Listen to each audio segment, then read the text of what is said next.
كشفت عدد من التقارير الصحفية معلومات عن حبيب الفنانة اللبنانية إليسا، والتي أعلنت عنه من قبل وأنه تعيش قصة حب معه منذ 5 سنوات، مكتفية بالإشارة له باسم وولس، وهو اسم الحقيقي له وسام، وهو اسم مركب بين اسمي وسام وإليسا.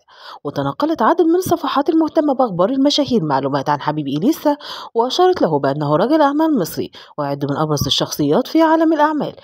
وأوضحت الصفحات أنه أكبر منها ب3 سنوات تقريبا، ويتميز بنجاحه الكبير وشهرته الواسعة من الأوساط التجارية. بينما كشفت إحدى الصفحات عن لقاء جمع بين الثنائي قبل عدة أيام في إيطاليا، حيث يقضي معظم أوقاته بين إيطاليا وفرنسا.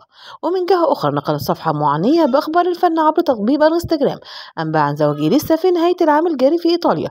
وكتبت الصفحة: خبر حصري سيثير دهشة سعادة جمهورها، يتوقع أن تدخل الفنانة اللبنانية إليسا القفص الذهبي قبل نهاية العام الجاري. وكشفت مصادر مقربة للفنانة اللبنانية أن حبيبها يحترمها بشدة ويحبها، وقرر أن يكون بجانبها دائما، وهو نفس القرار الذي اتخذته الفنانة اللبنانية، خاصة مع الحب الكبير المتبادل بينهما.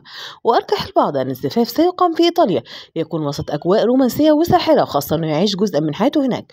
وتفاعل رواد مواقع التواصل الاجتماعي مع تلك الأنباء، حيث تمنى الكثير للفنانة اللبنانية أن تعيش حياة مليئة بالحب والسعادة. وعبر بعض عن سعادته بهذه الأنباء، بينما عبر آخرون عن حماستهم لرؤية تفاصيل هذا الزفاف. وفي الوقت نفسه شكك بعض رواد مواقع التواصل الاجتماعي في تلك الأنباء، خاصة أن إليسا أوضحت أنه ليس لبنانيا ولكن أجنبي الجنسية، بينما لفت آخرون أن تلك الأنباء تتوافق مع كشفت عنه الفنانة اللبنانية، مكتفية باسمه وأنه يعيش في الخارج. يذكر أن إليسا كشفت من قبل عن خوضها علاقة عاطفية، مؤكدا أن الأمر ليس جديدا بل يعود إلى أكثر من 5 سنوات، مشيرة أنها تعيش حالة من الحب الشديدة. وأوضحت إليسا خلال فيلم الوثائقي بعنوان إتس أوكي عن تفاصيل حياتها أنها تطلق عليه اسم واليس، وليكن هذا الاسم يحمل نصفا من اسمها ونصف من اسمه، مؤكدا أنها تشعر بالسعادة والاستقرار على الرغم من الضغوطات الكبيرة التي تتعرض لها في العمل، إلا أنها تشعر بأنه ملجأ لها. وأكدت أنه على الرغم من فرق التوقيت بين مكان إقامتها ومكان إقامته، إلا أنه مع تواصل دائم قائلة، ووقت ما ببعت له حتى وفي فرق توقيت 8 أو 9 ساعات دايما بيبقى موجود.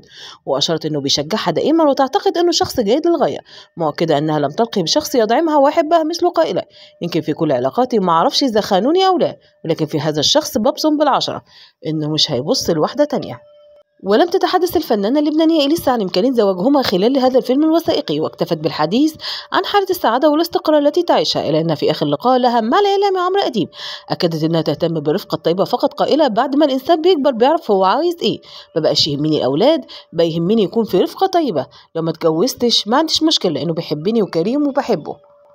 وأوضحت إليسا أنها خاضت علاقة وصفتها بالسامة شعرت خلالها بالكثير من الضغط والحزن والاكتئاب، مشيرة إلى أنها اكتشفت الإصابة بمرض السرطان بعدها نتيجة سوء حالتها النفسية التي مرت بها.